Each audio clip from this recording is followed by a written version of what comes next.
बचपन की मुझे एक शरारत याद है, वो आपको याद है, अब तो नहीं होती, शबे बारात, जी पटाखे पटूखे जो होते थे, बिल्कुल। उस जमाने में तो बड़ा होता था। तो मैंने एक दफा क्या किया, वो जो मिठाई वाला नहीं होता, वो मैंने रखा।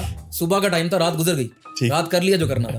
अब सुबह उठा हूँ, छत पे आया हूँ, पता नहीं क्या कीड़ा चुल हुई, वो बम पड़ा हुआ था, उसको रखा, जलाया, ऊपर प्लास्टिक का वो टब नहीं होता नहाने वाला, वो रखा, ऊपर बैठ गया।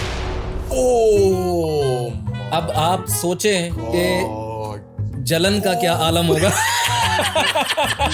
मैं भागा उधर, साथ में एक छत पे वॉशरूम भी था, भागा उधर, बाल्टी में पानी था, मैं बैठ गया। और टब के टुकड़े गली के पार घर में पहुंचे हुए थे।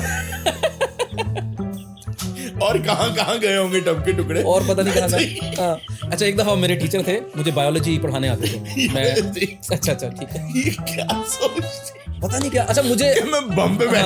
अच्छा मुझे पता क्या लगा, उन दिनों हम कार्टून देखते थे ना, वो बग्स बनी, टॉम एंड जेरी, उसमें तो ये होता था। छतें आपके लिए भारी है।